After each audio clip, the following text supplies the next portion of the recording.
L'idée lorsqu'on fait un changement, c'est d'avoir des bénéfices à long terme. Donc, ce n'est pas nécessairement de se mettre en mode sprint, donc de courir très, très vite, de faire tout le changement d'un coup et puis de réussir à faire un changement, mais qui ne dure pas vraiment longtemps.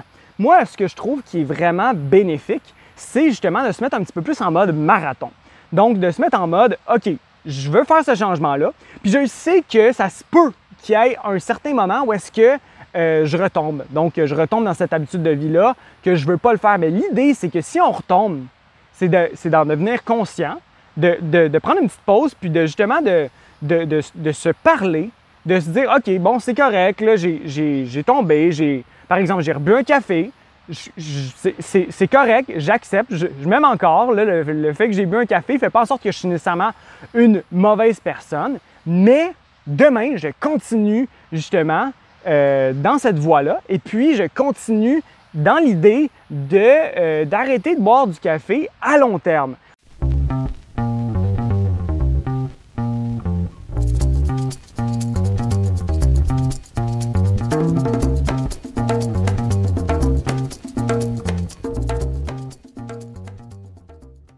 Salut tout le monde, j'espère que ça va bien. Aujourd'hui, on va parler d'un sujet qui me passionne vraiment, puis c'est le sujet du changement. Puis justement, on est dans le temps de l'année où est-ce que la majorité des gens vont faire un changement. Donc le nouvel an, c'est clairement une bonne date, un bon temps pour justement faire un changement. Pourquoi? Bon, c'est la nouvelle année qui commence, les résolutions, tout le monde se dit « OK, là, on va se mettre à manger mieux, à faire plus d'exercice ».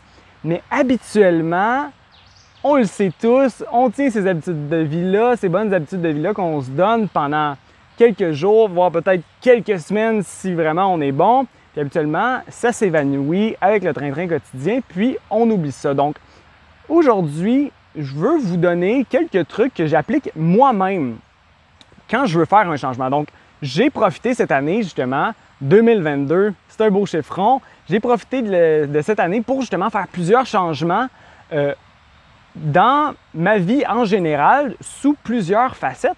Et puis, j'ai fait un changement qui a vraiment donné des résultats assez surprenants.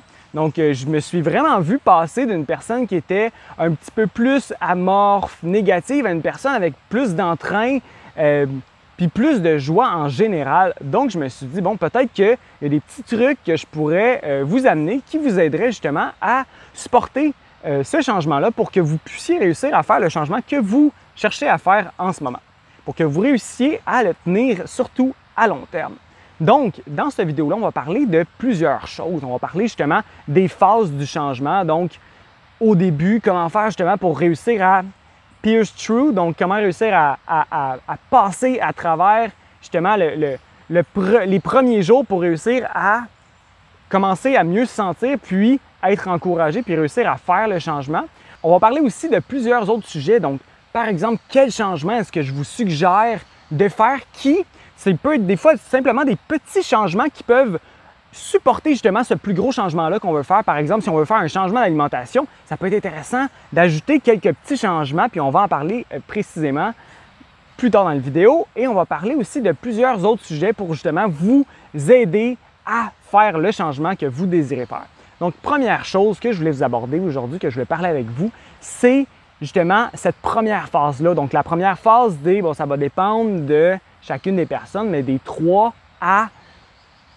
jours à une semaine, on est dans la phase où est-ce que c'est pas nécessairement facile. Par exemple, on peut prendre un exemple, donc on veut faire un changement au niveau de son alimentation ou on veut faire un changement au niveau du sport. Donc, au début, si on prend l'exemple du sport, au début, c'est pas facile. Les premiers jours, on est raqué, les muscles sont un petit peu sont sore, donc on a de la misère un petit peu à voir les bénéfices. Donc, il faut passer à travers de cette première étape-là et puis après un certain temps, le corps commence à s'habituer à ce changement-là, puis on commence à vivre les bénéfices de ce changement-là. Donc, ça, je pense que c'est la première étape clé, c'est justement lorsque on arrive et qu'on veut faire un changement, il va avoir des tentations. Il va toujours avoir la tentation de soit, bon, si on prend par exemple un changement d'alimentation, au niveau de l'alimentation, il va avoir tout le temps des tentations au niveau de certaines nourritures qu'on veut éviter de manger.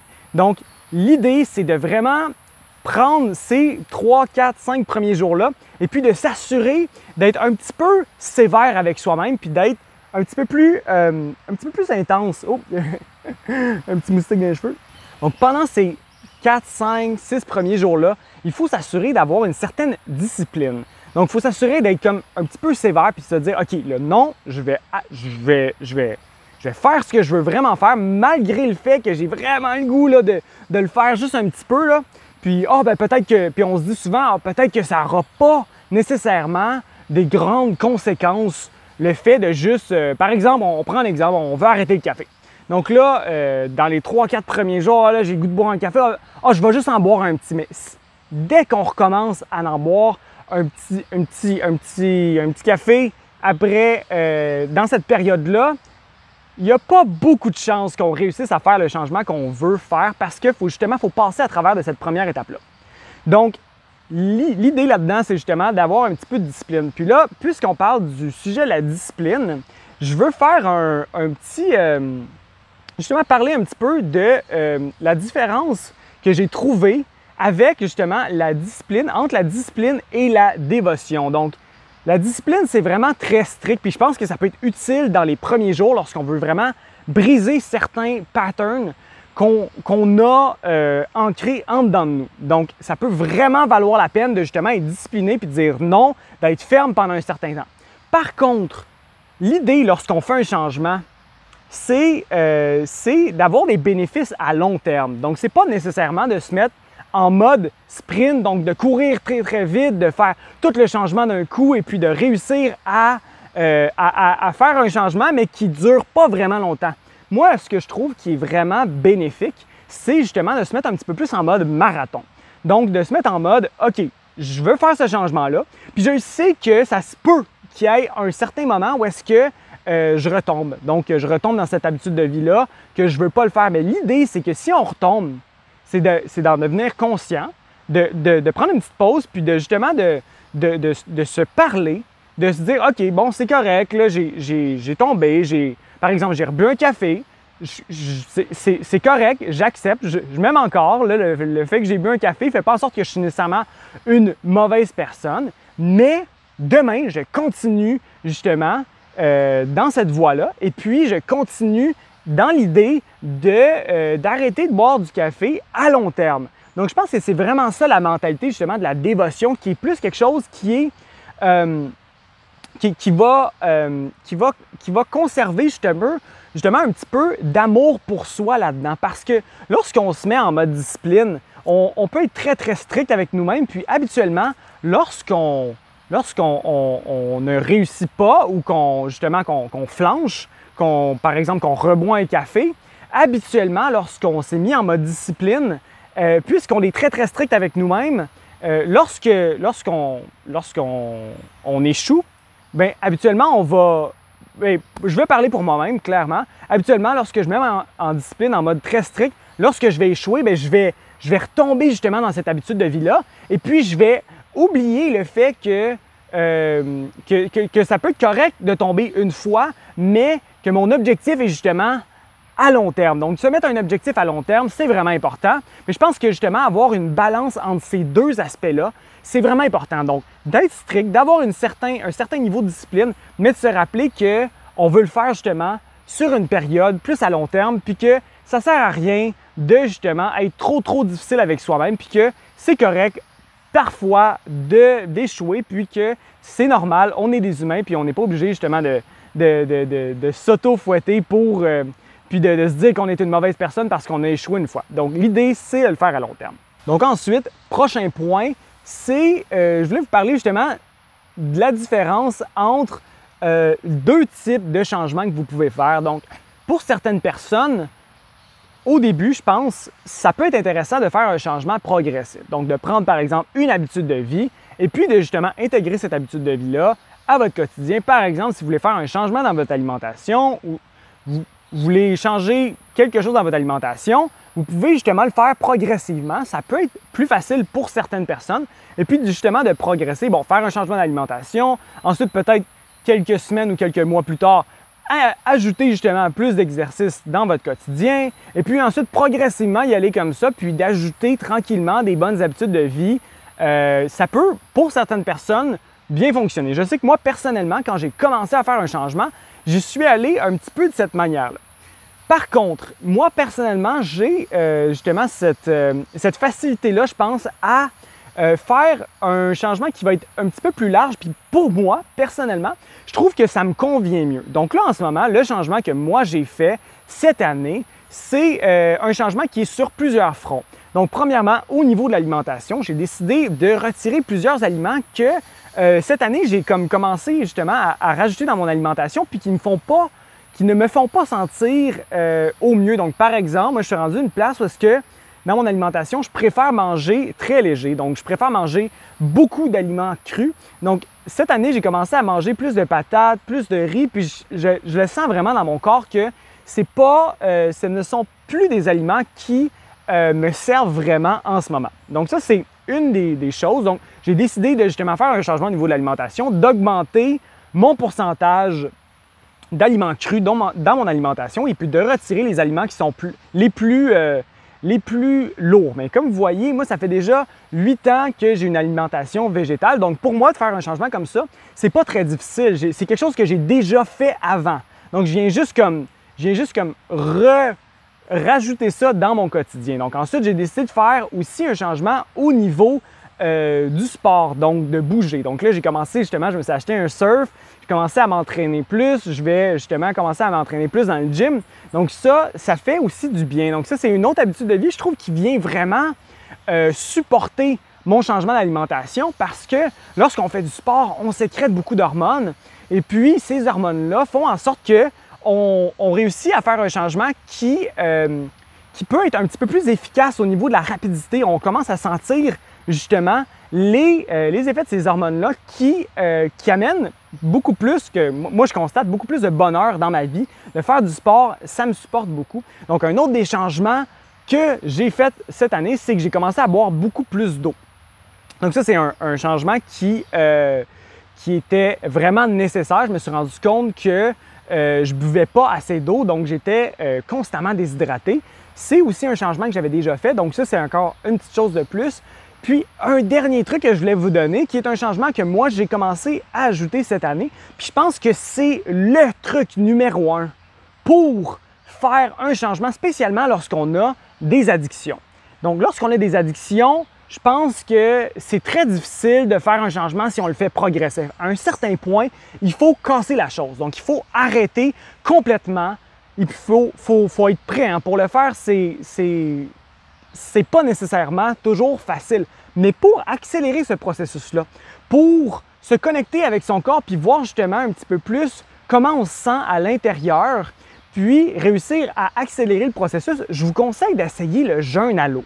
Donc le jeûne à l'eau, je ne vous dis pas nécessairement de faire un jeûne à l'eau très long, mais ça peut valoir la peine, par exemple pour la première semaine de votre changement, de commencer votre changement avec un jour de jeûne à l'eau ou peut-être 36 heures de jeûne à l'eau. Ça va vraiment faire en sorte que vous allez ancrer justement cette discipline-là dans votre quotidien. Le fait de refuser de manger quoi que ce soit, ça fait en sorte qu'on commence à cultiver cette confiance-là qu'on a en nous-mêmes de dire non. Puis, cette confiance-là, justement, d'être capable de reconnaître qu'on est capable de faire un changement. Donc, le jeûne à l'eau, c'est vraiment une chose qui peut être vraiment utile pour tout type d'addiction, pour tout type de changement qu'on veut faire, que ce soit des changements au niveau mental, peut-être des changements au niveau de notre corps émotionnel ou au changement au niveau de notre communication, changement au niveau de notre alimentation, du sport. Le jeûne à l'eau peut aider dans toutes ces sphères-là. Puis le dernier truc que je voulais vous donner, puis en fait que j'ai commencé à implanter cette année, je me suis rendu compte justement pendant mon jeûne à l'eau que j'avais une addiction à l'ordinateur. Donc avec justement Qui l'eût cru, ça fait 2 ans et demi que je passe beaucoup de temps devant l'ordinateur pour éditer les vidéos, pour monter le cours, l'accélérateur végétal, pour réussir à justement finir ce projet-là. Ça m'a pris beaucoup de temps devant l'ordinateur. Et puis, j'ai commencé à développer justement une addiction à l'écran, une addiction à regarder justement des films, à me distraire sur YouTube, à passer beaucoup trop d'heures devant un écran d'ordinateur. Donc, j'ai décidé d'inclure dans mon changement cette année justement un jeûne de distraction. Donc, puis ça m'amène à un autre point. Donc là, j'ai arrêté de regarder justement des films à profusion, de regarder YouTube. Et puis, ça fait vraiment du bien. Parce que là, il faut que je deviens comme plus conscient. Hein? On s'entend quand, par exemple, cette addiction-là d'aller vers des films, c'est clairement une addiction qui me permettait de fuir un peu ce qui se passait dans mon quotidien qui me plaisait moins. Donc, par exemple, de fuir un peu le fait de regarder à l'intérieur de moi les émotions que je vivais qui ne me plaisaient pas vraiment ou que je n'avais pas le goût de faire un process avec, donc de digérer ou de vivre. Donc ça c'était comme un échappatoire pour moi. Pour certains, ça va être la drogue. Pour certains autres, ça va être la nourriture, de manger beaucoup de choses. Pour moi, mais c'était spécialement justement la distraction au niveau des écrans. Puis un point qui est vraiment important lorsqu'on veut faire un changement, c'est de s'assurer de remplacer on va les appeler mauvaises habitudes de vie, hein, de remplacer les habitudes de vie qu'on a le goût de changer par une nouvelle habitude de vie. Donc ça, c'est clé, c'est absolument super important à la réussite d'un changement parce que si on fait simplement, par exemple, retirer tous les aliments malsains de notre quotidien, puis qu'on n'achète pas des aliments sains, bien, très rapidement, on va retomber dans nos mauvaises habitudes de vie. Donc, c'est vraiment important d'avoir un plan d'attaque et puis de s'assurer de penser d'avance justement un petit peu à comment est-ce que je vais faire pour remplacer ces habitudes de vie-là? Comment est-ce que je vais faire pour... C'est quoi les habitudes de vie que je vais ajouter à mon quotidien pour remplacer justement ces mauvaises habitudes de vie-là? Donc, par exemple, au niveau de l'alimentation, je vous l'ai dit, j'ai augmenté mon niveau de cru, plus de fruits, j'enlève les féculents et puis, c'est ça, les grains. Donc ça, c'est clair. Au niveau du sport, je me suis fait un plan d'attaque, je me suis acheté un surf, je sais que je vais aller dans le gym 1 ou 2 fois semaine, m'entraîner justement pour supporter le surf puis aller nager un petit peu. Et puis, au niveau de la distraction, ce que j'ai fait, j'ai décidé justement de recommencer à lire. Donc, de remplacer justement la distraction qui est justement de regarder des films, qui est une distraction très passive vers une distraction qui est un petit peu plus active, qui justement vient justement amener un petit peu plus de conscience dans mon quotidien. Le point que je veux vous amener aujourd'hui, c'est justement de casser cette spirale-là. Donc, de casser cette spirale-là que j'appelle un peu la spirale de l'inconscience. Donc, on n'est pas vraiment conscient, on prend ces actions-là sans vraiment en avoir conscience, on est plus en mode automatique. Donc, l'idée de ce que je vous suggère de faire justement, c'est de reprendre le contrôle de vos habitudes de vie au niveau de le reprendre au niveau manuel. Donc, de passer du mode automatique au mode manuel, d'amener un petit peu plus de conscience dans chacune de vos actions. Donc, de reprendre les rênes de votre propre vie. Donc, pour faire ça, donc justement, il y a plusieurs choses que vous pouvez faire, mais la chose que je pense qui est la plus magique, la plus rapide, la plus efficace, c'est le jeûne à l'eau. C'est vraiment la chose que moi, je pense qui m'a le plus aidé pour faire un changement, puis qui amène justement beaucoup de conscience dans chaque moment. Donc, j'espère que cette petite vidéo-là va vous avoir aidé à justement vous encourager à faire un changement. Et puis, je veux vous donner justement un peu de gratitude pour avoir regardé cette vidéo-là parce que, je recommence à faire des vidéos. J'ai vraiment justement cette flamme-là en ce moment de commencer à partager avec vous un peu tout le savoir que j'ai accumulé au travers des dernières années, des choses que je fais moi personnellement pour mieux me sentir, que ce soit au niveau justement de la reprogrammation. On va en parler dans plusieurs autres vidéos, de la reprogrammation, de justement changer notre mindset, des des discussions qu'on va avoir aussi, ça va être au niveau de la communication, des discussions clairement au niveau de l'alimentation, au niveau du détox, au niveau de quels aliments choisir, au niveau de, des combinaisons alimentaires, plein de choses comme ça. Et aussi plusieurs discussions que j'ai le goût d'avoir avec vous au niveau de la méditation, au niveau de certaines pratiques énergétiques qui m'aident moi personnellement à justement mieux me sentir au quotidien. Puis je veux juste finir avec un dernier petit point que je pense qui est quelque chose de vraiment, vraiment clé quand on veut faire un changement dans notre vie, c'est de passer du temps en nature. Donc de venir se connecter en nature ou simplement, si vous n'avez pas nécessairement accès à beaucoup de nature, de méditer. Donc de méditer, ça aide.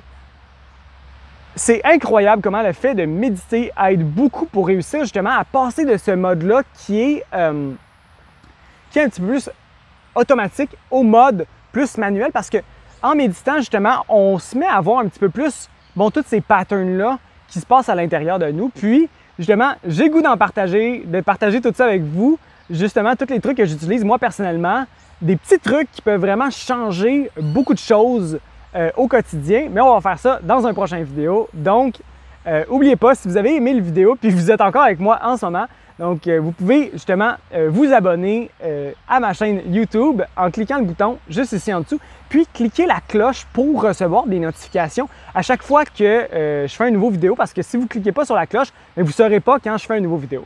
Alright, donc merci à vous de m'avoir écouté et puis à la prochaine. Ciao!